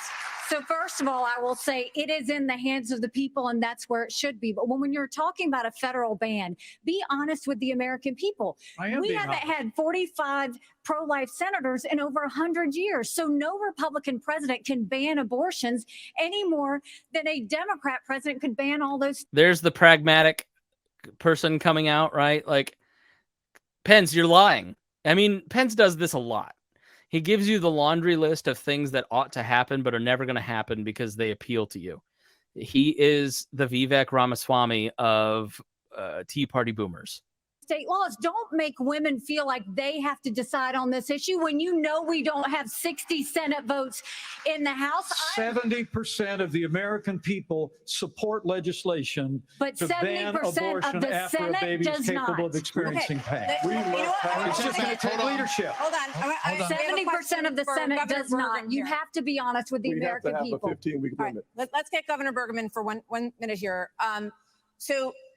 But the Supreme Court did overturn favor, allow abortion. And this issue is, of course, very important, but I am on the record and I stand behind that we should not have a federal abortion ban. We should not. And the reason why we shouldn't is very simple. It's the 10th Amendment in the Constitution. By the way, Doug Bergman pulled out a Cato pocket constitution. Classic 2010 move. Constitution, which the states created the federal government, not the other way around. It says that there were certain duties allowed to the federal government delegated to them by the states. The rest are left to the states, comma, or importantly, or to the people. We need to get back to freedom and liberty for the people in this country. Man, up until the day we All right, so this is Senator Tim Scott kind of giving the rebuttal to the states argument. cannot let states like California, New York, and Illinois have abortions on demand up until the day of birth. That is immoral. It is unethical. It is wrong. We must have a president of the United States who will advocate and fight for, at the minimum, a 15-week limit. I am 100% pro-life conservative. I have 100% pro-life record. I got to tell you, though, we must fight for life. Our Declaration of Independence says our Creator gave us inalienable rights that include life.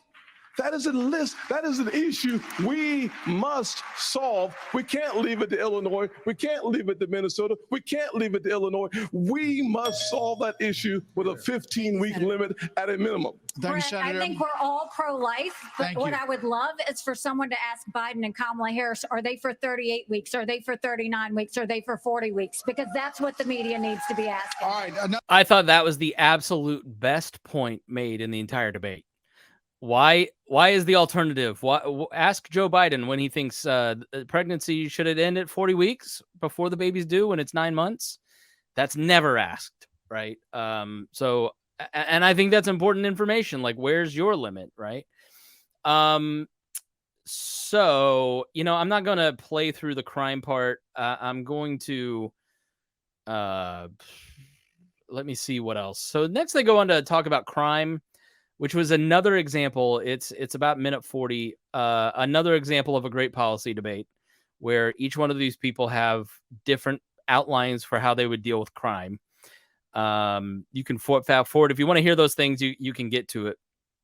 But they actually talked about like real policy. Again, they've kind of gotten out of the way of the, all the nonsense. I mean, just sort of fighting and trying to get their talking points out and all that stuff. Then they go on, so DeSantis earlier, they're asked another hand raising question. They start to get into kind of some lightning round stuff. This one is, would you support Donald Trump if he's a convicted felon? Essentially, I'll rewind it here so you can hear Martha McCallum ask the question. But when you're watching this video, which you can see this on YouTube, as long as Fox News doesn't cancel the copyright, maybe I'll throw it up on Rumble too. So that probably won't happen there. But they're asked if you would support, and everybody raises their hand. I'm kind of wondering if maybe there was something where they didn't hear the question. One thing you have to understand about being on a stage like this is it's incredibly difficult to hear. They may or may not have earpieces in. I doubt it. Sometimes an earpiece, an ear monitor, like I'm wearing some ear monitors in my ears right now that I can hear my board. I can hear this, but I can't hear the rest of the room. And it looks like there are some stage monitors there, then that can kind of help. So that way they can hear the actual debate. But, when we go out and do live podcasts, for instance, there's no monitors, there's no earpiece. I cannot hear what the person on the other side of the table is saying. So I'm kind of wondering if like Asa and Christy and some of these other people didn't hear it.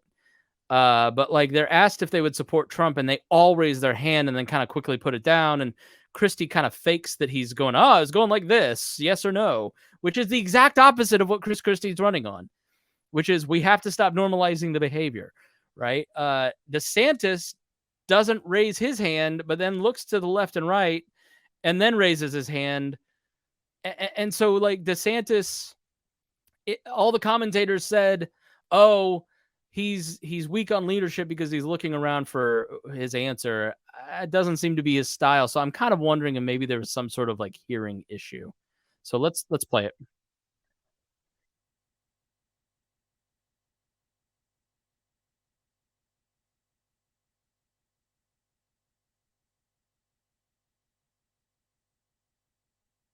I guess I should actually put this up for the YouTube folks. Sorry about that.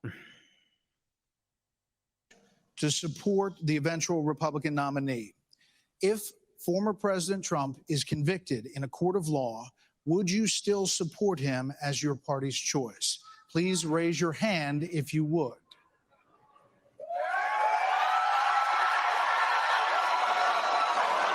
So what happened there is Vivek immediately puts his hand up, then Nikki puts her hand up, then Tim Scott dominoes over, then Burgum, then DeSantis, then Pence, then Christy, then Asa. So it's like this ripple across the stage. And I don't know that they all totally heard the question because it seemed very odd how they all were kind of like rolling, like doing the wave. Just hold on.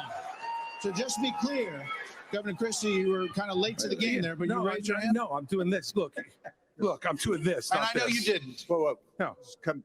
What's the look? Look, here's the bottom line. Someone's got to stop normalizing this conduct.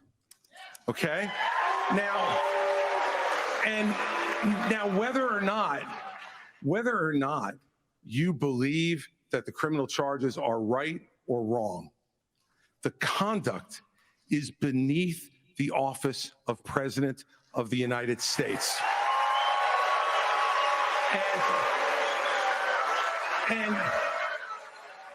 And you know, this is the great thing about this country. Booing is allowed, but it doesn't change the truth. The best president of the 20th. Mr. Ramaswamy, All right, so then they go to Vivek, and Vivek. Okay. you raised your hand supporting. No, I'd like to get in and respond. Let's just speak the truth, okay? President Trump, I believe, was the best president of the 21st century. Which is like picking the best STD, isn't it? Right? Like, but STDs are better because at least you had sex and you didn't just get screwed. And Christy, honest to God, your claim that Donald Trump is motivated by vengeance and grievance would be a lot more credible if your entire campaign were not based on vengeance and grievance against one man. And if people at home want to see a bunch of people... Which is like so cynical, right? Because what Chris Christie, the thing about Christie is he's actually very an independent person for a Republican, right? He's from New Jersey. That's why he's loved on all these Sunday shows. You know, he's the type of Republican that libertarians tend to hate because he can be wishy-washy. Like he kind of he's like a Larry Hogan, who's a governor right now, who can kind of go both ways. I mean, he's quietly ambitious, but he's not like as nakedly ambitious as like a Vivec, right? But Chris Christie, you know, has worked with Trump. He's fought Trump. He's Trump's friend. He talks to him. He's running against him. I don't know that they talk now. But, you know, Christie has this weird space where he's just kind of tells it like it is and you accept it or not, right? So Chris Christie's not running on vengeance. I think Chris Christie, in my opinion, Chris Christie is running. Let's take two definitions, right? The totally self-interested, cynical definition is that Chris Christie is hoping he can get enough press beating down Trump that he opens up a lane for himself. Or the more generous is that Chris Christie believes what he says, and he's actually running because he cares about the Constitution, and he knows all the other spineless pussies on that stage aren't going to say anything, which he's totally correct about. Asa Hutchinson has, but who listens to Asa Hutchinson? Nobody listens to him because he's not a former official of the Trump world, right? Nobody cares what Asa Hutchinson has to say. Chris Christie knows he can get headlines, and he knows there needs to be in this debate a post-Trump, we have to move on, this guy's wrong lane in there. And Mike Pence sure as shit isn't going to do it. Ron DeSantis isn't going to do it. You know, so Vivek chooses you're just purely self-interested and you're running because you're being mean to Trump and you'll be liked by the Washington cocktail party, right? But I don't get that sense from Chris Christie. To me, he seems like a guy who says what he thinks. I don't like a lot of what he says, but he seems like a guy that actually says what he means. So then these two fight. But again, it's Vivek kind of speaking up, saying what he wants to say. I'm going to pardon Trump. I'm the guy that's going to support Trump. Chris Christie sucks. Christie's going to talk about him. Then Vivek's going to interrupt and steal himself another 30 seconds. Blindly bashing Donald Trump without an iota of vision for this country. Blindly bashing. I had someone say on my Facebook page that Chris Christie's Social Security plan was actually good. I haven't looked. I don't know. But, you know, you're just blindly bashing Trump for no reason with no vision. Again, it's not true. They could just change the channel to MSNBC right now. But I'm not running for president of MSNBC. I am running for president of the United States. We're skating on thin ice. He's just a secret liberal, guys, and he has no vision. And I'm going to say that because I know you're not going to look. And we cannot set a precedent where the party in power uses police force to indict its political opponents. It is wrong. We have to end the weaponization of justice in this country. 30 seconds, Governor. During the crime discussion, Vivek says, we need more police out there on the streets. But then we don't want to police the president. and then we want to abolish the FBI. It's just all over the map. Look, let me tell you No, I'm sorry. 30 seconds, Governor You Christie. make me laugh because you sit here in an answer. You sit here in an answer. Right. Then they boo him for like 20 seconds. So let's just get through this section. Governor Christie. You sit here talking about how you want to stand up for the rule of law. Yes. And law and order. And the fact is that it can't be selective. In your book, you had much different things to say about Donald Trump than you're saying here tonight. That's not true. Well, it is very true. That is not true. It's very true. I read it, Because and there's I know. a difference Look, between bad behavior and illegal behavior, Chris. And you as a prosecutor should know better. Yeah, you know what? I know a lot better. There's a difference between bad behavior. And I know a lot better than you do. You've never done it like you've never done anything to try to advance the interests of this government except to put yourself forward as a candidate tonight. And here's the thing. We've stood up for law and order. I did it as U.S. attorney. I did it as governor. And I am not going to bow to anyone when we have a president of the United States who disrespects the Constitution. He said, Your MSNBC contributor. he said, these are politicized indictments, and we have to call out the truth. Martha, it's important to say that the president said, Donald Trump said, it's okay to suspend the Constitution. Now, the oath you take is to preserve, protect, and defend, not suspend. I will always stand up for our Constitution, regardless of the political pressure. We have another question. Now, when Christy said, like, Christy was a prosecutor, and I think Christy isn't using the Constitution as a punchline like Mike Pence does. Mike Pence reveres the Constitution as a punchline and then goes to Washington and writes the Patriot Act. Right. So I think he's the type of Republican that kind of doesn't revere the Constitution. But what you're seeing between Vivek and Christy is two very different visions of government. One that goes back to the founding. You know, Christy is kind of giving you the Hamiltonian federalist vision of Washington Adams of public service. Public service is a piece of virtue. It is an important thing, doing something beyond yourself, and you're contributing to the advancement of the government of the United States, right? Whereas Vivek is saying all that is trash. What are you doing for my personal liberty, right? Which is a very much more of a Jeffersonian view that public service only exists to advance the interest of liberty. And so that distinction, I think, is just baked deep into the founding, even within how it plays out in a party where two people who probably agree on a lot are separated by their vision of public service, right? Where they can't possibly be serious. Christie can't possibly actually revere and understand the Constitution, despite having been a constitutional scholar and, and a prosecutor. You're just a self-interested guy who's trying to become the Pope of MSNBC versus, you're a selfish person who's just doing this to advance your own interests and not real liberty, right? So there is a great example in the breakdown between those two visions of the country. Another example of, Christie's kind of talking about the Constitution and it's important. Asa Hutchinson, they go on to talk a little bit more about Trump, and Asa Hutchinson talks about the 14th Amendment, how Trump can't run. And then Christie kind of elaborates a little bit more, which I'm playing this because they're running to be president of the Constitution, right? They're running to be head of the government, putting their hands on the Bible, saying, I'm going to protect the Constitution. This is a portion where basically they're all asked, did Mike Pence do the right thing?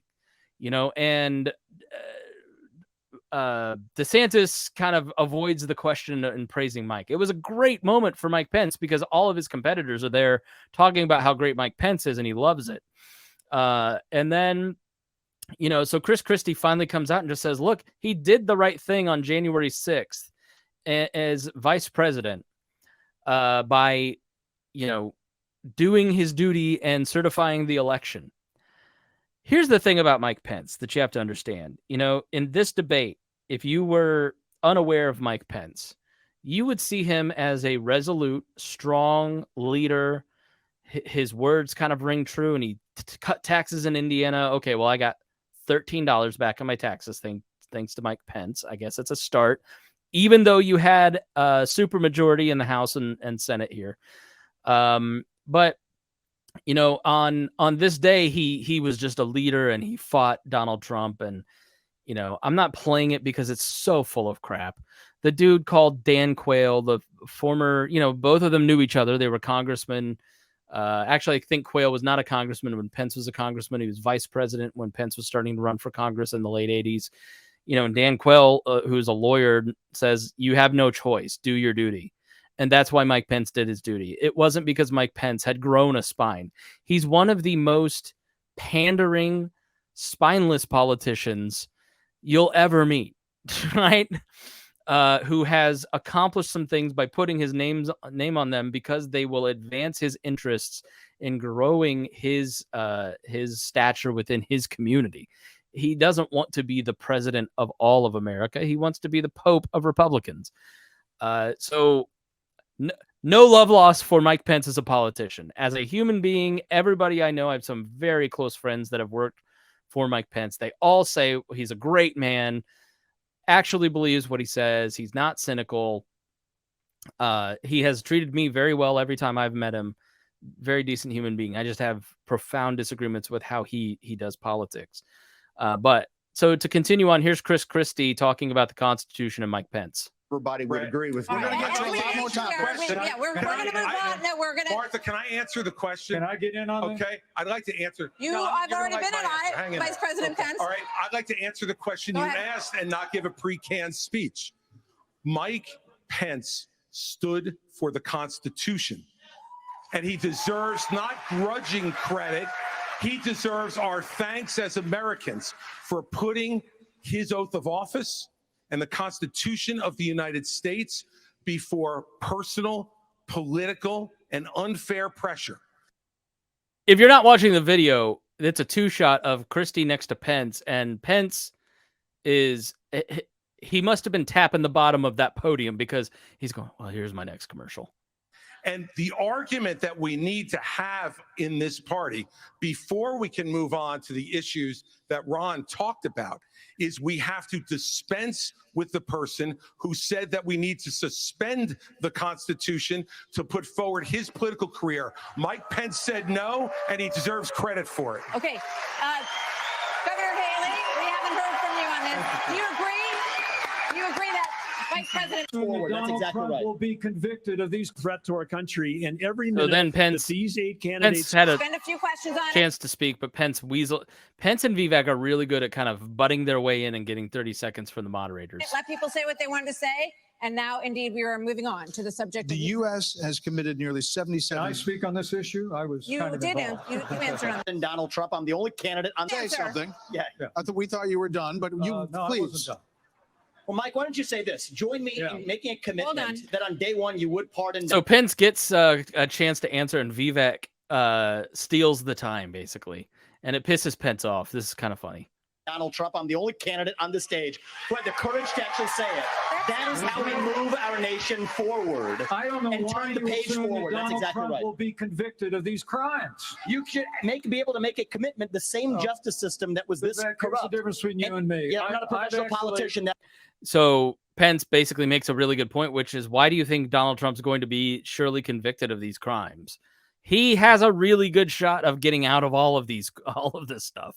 The Georgia case is very weak. The case in Manhattan is a joke, absolute joke. There's no real evidence of there's real evidence of conspiracy in Georgia, but it's a very difficult case to prove with RICO. It's going to be moving very quickly. He has a pretty good lawyer. We'll do an episode on all this stuff soon. And then the Jack Smith stuff, the January 6th indictment is weak. The best one is the Mar-a-Lago case, keeping all the files and obstructing justice. I think that's the one that he ought to be worried about. But that's going to take a long, long time to work its way through the system. And so Pence kind of rightly says, why do you think he's going to be, convicted? And then Pence goes on to talk about how he's actually done the job. And Vivek says, yeah, that's the problem, right? So choose your fighter, right? The person with experience, that can get things done. That's not Mike Pence, but or Vivec, who can bring fresh ideas to the office and be an independent-minded person like Trump was.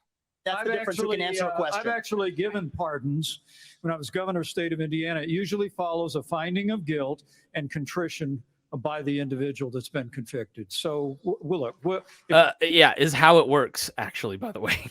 The person has to give a statement of contrition to receive the pardon, which Vivec doesn't know. And so Pence knows that, which is kind of hilarious. If I'm president of the United States, we'll give fair consideration to any pardon request. But if I may, it's not about looking back at January 2021. It's about January 20th, 2017. I put my left hand on Ronald Reagan's Bible. I raised my right hand. And I took an oath to support and defend the Constitution of the United States. And it ended with a prayer, so help me God. It was a promise that I made to the American people, but I also made it to my Heavenly Father. Every day for... All right, that's enough. I can't take it. So then they move on to Ukraine. I'm going to fast forward here and hopefully get to the right spot. And they basically say, hey, Vivek, I think DeSantis gets to go first. So we're dropping in here right before Vivek interrupts or answers something. But this is Vivek's best part of the debate and the part where he stood out. And I think Vivek understands better than any of these other folks where the base is at, where the Republican Party is at. I'm not a Trump fan. I've often said that the single best thing that Donald Trump ever did was make Republicans non-interventionist again and make them skeptical of military action, except for in Mexico, apparently, where they're going to just carpet bomb people without due process, which is insane. But, it's made them skeptical of military action. And I wish this country would be so much better if Democrats were like themselves in 2004 and Republicans were like themselves now. But Vivek is the only one that is unapologetically anti-funding for Ukraine. They have another hand-raising question, and who would continue support, and only Vivek raises his hand. Is there anyone on stage who would not support the increase of more funding to Ukraine? We would not support it. Europe needs to step up. DeSantis half-ass raises his hand and then tries to talk. I would have Europe step up and do their job. Mr. Ramaswamy, but you're saying you would not too, Governor DeSantis? I will have Europe pull their weight. Right now, they're not doing that. You would not support and I think we need funding? to do, and I think our support should be contingent on them doing it. And I would have support in China to be able to take China and do what we need to do with China. Vivek, who is standing next to him, instead of just standing there and letting the man answer the question, is licking his finger and putting it to the wind to see which way the wind blows. And he's standing next to him, so you can see him like clapping, and then he does the finger thing, and he's throwing DeSantis off. You can hear him kind of stuttering. It's just... Ted Cruz was so hated in 2016. I think Vivek's hated more just because of this childish stuff. Like, he's just like that dude that you knew in college who he's antsy. I'm not saying this because of the Indian connection. He reminds me of Parks and Rec's and sorry, that character, Tom, where he's just over the top, especially for his inappropriate over the topness for the moment, to get attention for yourself instead of just like being a regular person. I want to know what Ron DeSantis actually thinks, because the man's not answering this question. So instead of answering the question and maybe finally getting a straight answer out of Ron DeSantis, we've got a 2-screen with Vivek because he's trying to get attention for himself to bait Ron DeSantis. China. Mr. Ramaswamy, you would not support an increase of funding to... DeSantis wanted to punch him. I would not. And I think that this is disastrous, that we are protecting against an invasion across somebody else's border when we should use those same military resources to prevent across the invasion of our own southern border here in the United States of America. We are driving Russia further into China's hands. The Russia-China alliance is the single greatest threat we face. And I find it offensive that we have professional politicians on the stage that will make a pilgrimage to Kyiv, to their Pope, Zelensky, without doing the same thing for people in Maui or the south side of Chicago or Kensington. I think that we have to put the interests of Americans first, secure our own border instead of somebody else's. And the reality is, this is also... So Pence, see how they're the same? Pence talks under his answer to make sure he gets the next thing. Christy kind of did it, but Pence repeatedly did it to him. Because Pence doesn't ever really do that. I've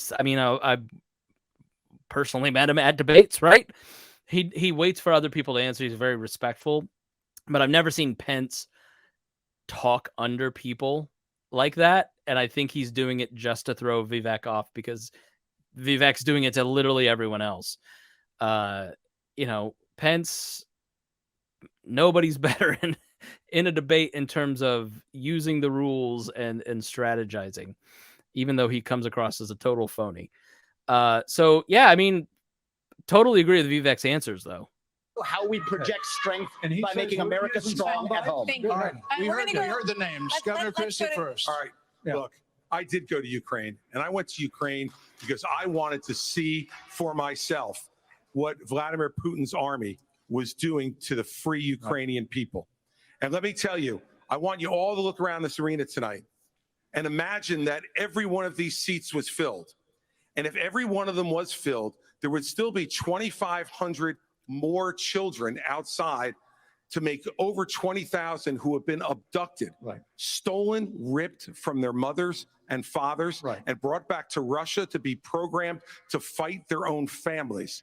They have gouged out people's eyes, cut off their ears, and shot people in the back of the head, men, and then gone into those homes and raped the daughters and the wives who were left as widows and orphans. This is the Vladimir Putin.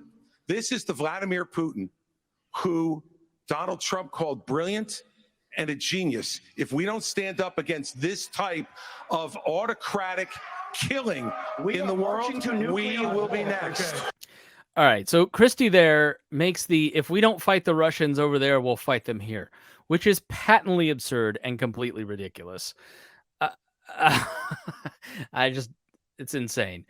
Pence then goes on to answer. He calls them communists. Vivec calls what is this, USSR? The two of them get like another minute or so. Then Nikki Haley's answering, and I'm playing this because Nikki Haley, Vivec, again, during her answer, talks under, gets annoyed, and then her hatred towards him is palpable. It's hilarious. When you look at the situation with Russia and Ukraine, here you have a pro-American country that was invaded by a thug. So when you want to talk about what has been and named, and the problem that Vivec doesn't understand is he wants to hand Ukraine to Russia. He wants to let China eat Taiwan. He wants to go and stop funding Israel. You don't do that to friends. What you do instead is you have the backs of your friends. Ukraine is a front line of defense. Putin has said, once Russia takes Ukraine, Poland and the Baltics are next. That's a world war. We're trying to prevent war. Look at what Putin did today. He killed Prigozhin. When I was at the UN, the Russian ambassador suddenly died. This guy is a murderer, and you are choosing a murderer over a pro-American country. First of all, Mr. Ramaswamy, you have 30 seconds. Mr. DeSantis, Nikki, I wish you well in your future career on the boards of Lockheed and Raytheon. I'm not on the fact of the matter, and Boeing came off of it, but you've been pushing this lie.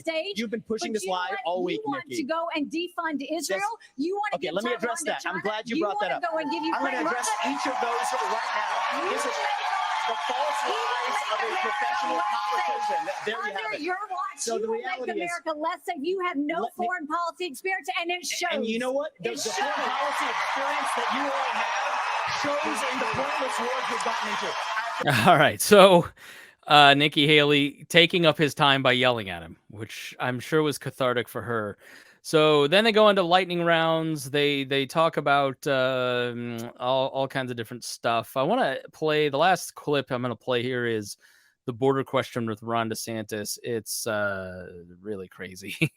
I don't know how people who can say, "Oh, I'm I'm non-interventionist," and I'm, by the way, Asa Hutchinson wearing an Israel pin, which is really weird. I just couldn't imagine going up on the stage wearing an American flag pin and the flag of a different country. But again, it sort of shows that Asa Hutchinson still lives kind of in 1998, right? Where he thinks that's going to sell with bases because his base are 80 years old, right? Like, you heard her accuse Ramaswamy of wanting to defund Israel.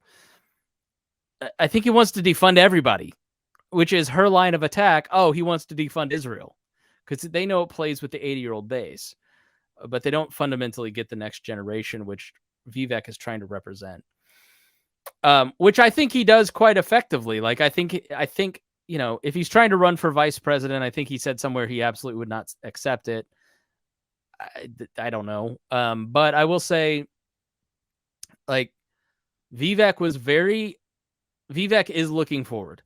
He's looking forward to when Trump can't run again, when all these geriatrics on the stage are retiring. Somebody has to pick up the mantle.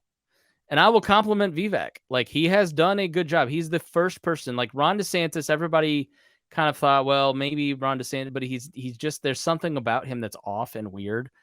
And the Trump people never really got behind him. Vivec is the first person that I've seen kind of activate different little pockets of the right in a way that Trump does. And, there's friends of mine who are going to vote for him in the primary that are we are libertarians. I don't get it. I don't think he's a libertarian. I don't know why you'd vote in a primary for somebody that's not very libertarian on a lot of things. But that's just my principles. Other people have more pragmatic considerations. So, but they've been on the fence. Like, Galt, I think, has been on the fence about DeSantis and not really all for him, but he's raising money for Vivec, right? So I just think like little things like that are an indication where Vivec is the first person that I've seen bring some passion to the Trump movement that other candidates have not, and maybe he can inherit that movement if it exists post-Trump. Which I think Vivec kind of shows that maybe there is some hope for whatever the Trump movement is. Non-interventionist, aggressively anti-immigrant, pro-tariff, personal freedom, fight the woke. Vivec wrote a book, against woke people. Maybe there's a future for that strain of the right that can exist post-Trump, when a lot of people have thought it's just based all on personality and Trump's character. At the same time, you can do both. Here's DeSantis and immigration. Let's go to Governor DeSantis. So, as president, would you support sending U.S. Special Forces over the border into Mexico to take out fentanyl labs, to take out drug cartel operations? Would you support that kind of American military use? Yes, and I will do it on day one. Here's the thing. The cartels are... He just talked about invading Mexico. Killing tens of thousands of our fellow citizens. You want to talk about a country in decline? You have the cartels controlling a lot of part of your southern border. We have to reestablish the rule of law, and we have to defend our people.